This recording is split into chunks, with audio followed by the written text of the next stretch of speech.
まだ決められないのですか。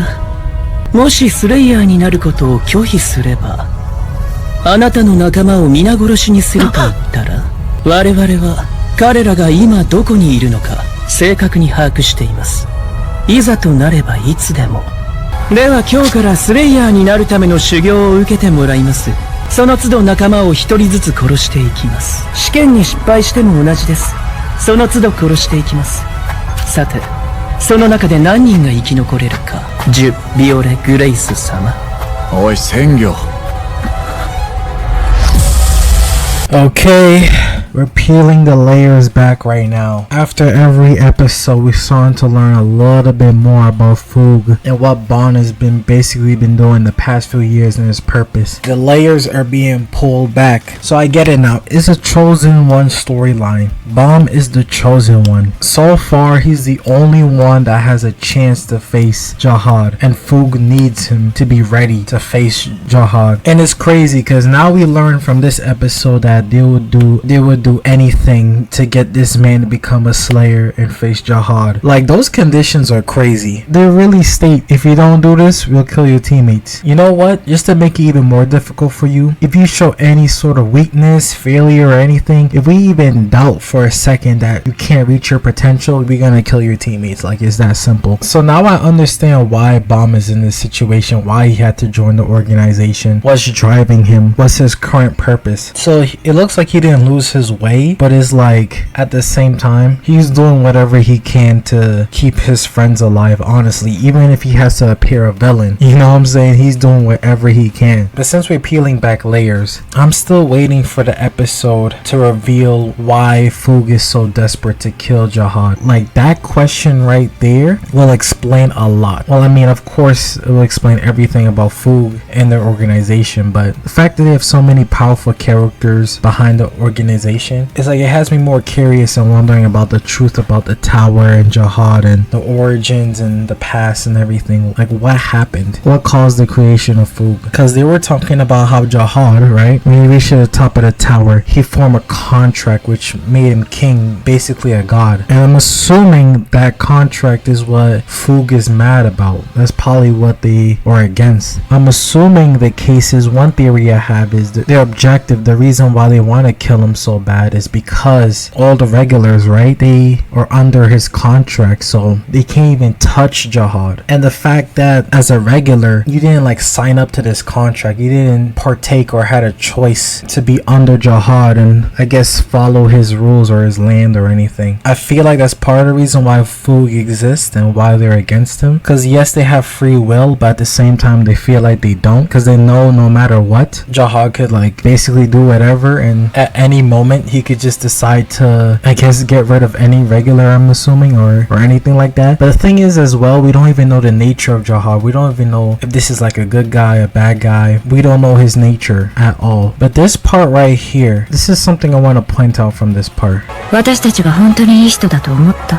このクズ悪魔め、自分たちの願いを叶えるためにそんな残酷なことすんのかよ。だったらどうする。神が彼に与えた運命を私たちだって正しいとは思っていない。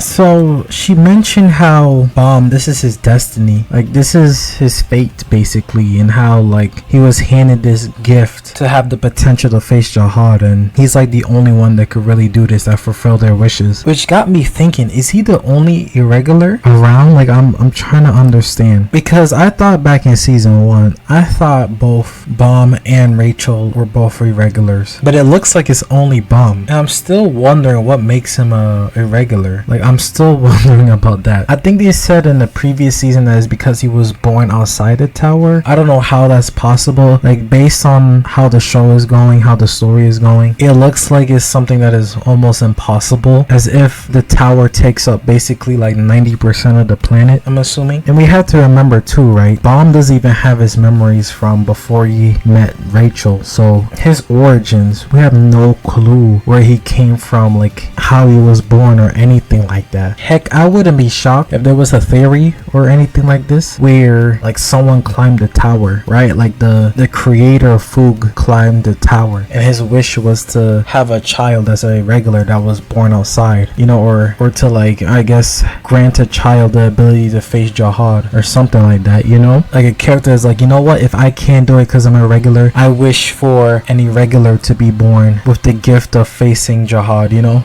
I wouldn't be shocked if that was the case and that was his origin.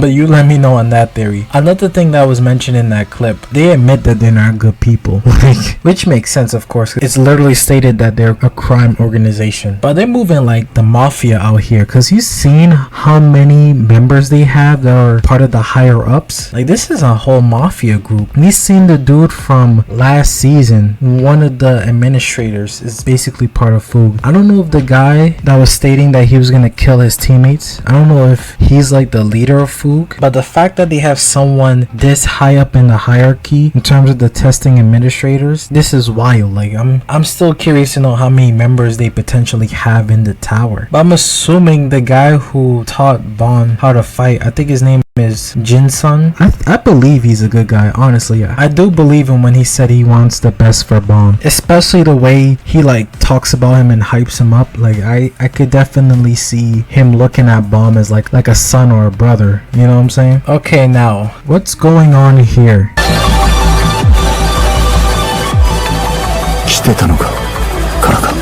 Is that a foreshadowing? I wonder if the person they're showing, right? I wonder if this is the leader of FUG and this person is always watching Bon, his every step, his every move. You know, is either the one they showed is the leader of FUG or is like a spy or kind of like someone to keep their eyes on Bon at all times to make sure he's not slipping and make sure he's doing everything that is part of FUG's agenda. Kind of like the one that lets the other members know if they should kill a teammate or not, you know? One of the two. But the fact that Jin-sung said you came makes me think that it's just an important figure and not bomb spy or anything. Probably, honestly, I'm starting to think more is like FUG's leader or at least a higher up. Like maybe the leader's right hand man or left hand man or whatever. But like somewhere in the top of the hierarchy. Now on to the test, right? This guy, man, the one that be killing rankers that be trying to approach him or stop him or anything like that. How the hell did FUG not get their hands on him? I don't understand. Unless, right? Because one thing I'm thinking about too is I wonder if all the tests that they're going through, FUG is like the one that's implementing the testings and manipulating what test that this group takes from now on. Probably from the very beginning, honestly, because if you remember correctly, it's part of FUG's agenda to keep Ja alive. We still don't know why, but the fact that we learn that it's part of their agenda for him to be alive means it's probably was part of their agenda to have Bomb and him be part of the same group. So honestly, in my head, I'm thinking probably FUG is just running the whole thing, like all the floors, and putting them through every test that they want them to be part of, you know? So maybe it is part of FUG's intention for Bomb and the rest to meet up with this guy and face him, I believe. Because he's also going after the flower, right? Which means the flower is like hella valuable. I wonder like what the flower could do to a person or whatever, what makes it so valuable. Like watch how the flower grants Ja his like potential or something. Like he unlocks his potential because of the flower.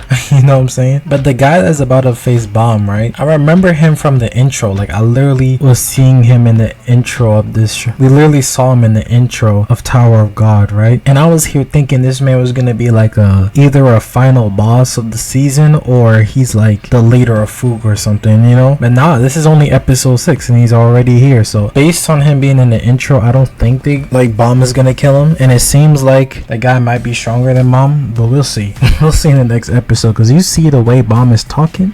死ぬと分かっていながら諦めないか。死より怖いものがありますから。目だけはしっかりしてるな。いいだろう。Like, what? That was a cold line. That was a cold line. There is something I fear more than death. That's facts. That's facts. Bomb has always been a fearless man, but when it comes to his friends and the people he care about, like, he goes hard. He's a ride or die. And it's great to see, because we seen what Akun is doing for him to continue his legacy. Like, we seen what the others promised after his quote-unquote death, stating that they're gonna help Rachel reach the top no matter what, because that's what Bomb desired. Like, come on now. Like, this story really shows what the power of friendship should look like. Like, this is what the power of friendship should definitely look like. Like, it's not about, oh, these moments of when I'm down is when you want to like pick me up and give me words of encouragement. It's like, no, this is 24/7 365. Like, every part of me, like every action, everything I do is for my friends, like everything. And that's what Akun and Bon are doing for each other. Like, every single thing they do is for each other and the rest of them. That is wild. But yeah, we'll see what happens in the next episode. We'll see what happens between the fight between these two. I don't know why, but I feel like this guy's gonna join the group. I don't know why. I just have this feeling. I hope in the next episode we learn more about him, his origins, what got him to climb the tower. Is he a regular? Maybe he's not. Honestly, if there's a irregular out there, this guy might have a chance to be a regular, honestly. But who knows? We'll see. Let me know your thoughts in this episode. Let's have a prediction in the comment section down below. Like and subscribe. Thanks for watching.